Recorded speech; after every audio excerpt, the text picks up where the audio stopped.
est né de la volonté de l'association Ariana de promouvoir la diversité et le pluralisme culturel à travers la fusion des arts. 50 artistes de BD et du street art ont réalisé une œuvre en donnant leur propre vision de la diversité. Ces œuvres sont aujourd'hui exposées à Pointe-à-Pitre, en Guadeloupe. Mixart en Guadeloupe est notre première exposition itinérante avec notre collectif d'artistes.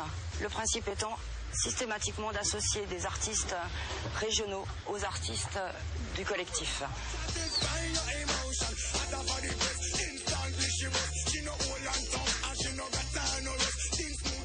En peinture, il n'y a pas de couleur, il n'y a pas de race, il n'y a pas d'accent, il n'y a pas de faute d'orthographe c'est de la peinture.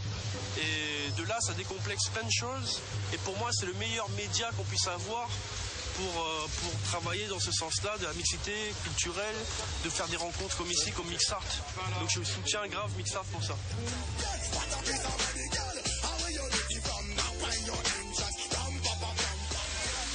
Comme on vient tous de différents horizons, différentes cultures, tous une culture différente, peu importe la ville où on est, donc là c'est une osmose commune. Je pense que ça peut leur montrer qu'avec une certaine cohésion on peut arriver à des choses.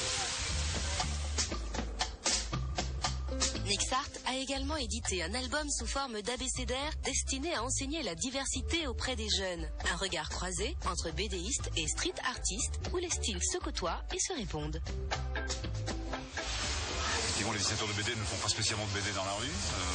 Je trouve qu'il y a une belle synergie, une belle rencontre possible, parce que je pense que beaucoup de graffeurs sont sensibles à la bande dessinée aussi, aux comics américains, au manga, et qu'en définitive, je pense qu'on parle le même langage, on s'adresse aux gens. Ce qu'on fait, on le fait pour les gens, on ne le fait pas pour nous-mêmes. Quand on parle de graffiti, parfois on mélange tout. Que ce soit le tag, le pochoir, le collage, les gens qui peignent vraiment directement sur les murs. Donc, que ce soit la bombe ou au pinceau, il y a une différence quand même. Il y a des petites nuances qui sont importantes, même dans les influences qu'on peut avoir. Moi, j'arrive pas à lire les lettrages de mes collègues. J'ai du mal parce que c'est pas ma culture. Mais il y a des choses que je verrais différemment qu'eux aussi. Donc Mixart pour moi, c'est ça pour moi Mixart. C'est ce mélange des techniques, des matières, des mondes, des univers, des continents, d'une certaine manière. Moi, je trouve que c'est toujours bien d'aller à la rencontre des autres. Par ce biais-là en l'occurrence, c'est parfait.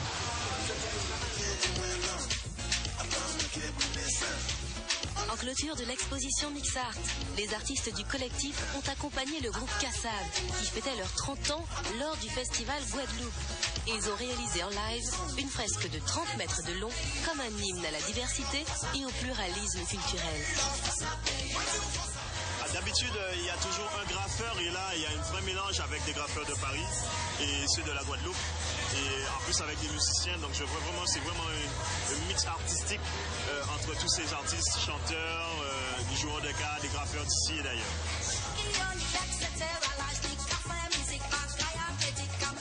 Nous avons eu la chance en clôture de cette exposition de pouvoir être associés au 30e anniversaire du groupe Kassav et ça a été pour nous une expérience extraordinaire pour transmettre ce message. Et nous espérons vraiment poursuivre cet hymne à la diversité dans d'autres pays en s'accrochant à un événement culturel très fort pour fusionner avec de la musique, le 9e art et le street art.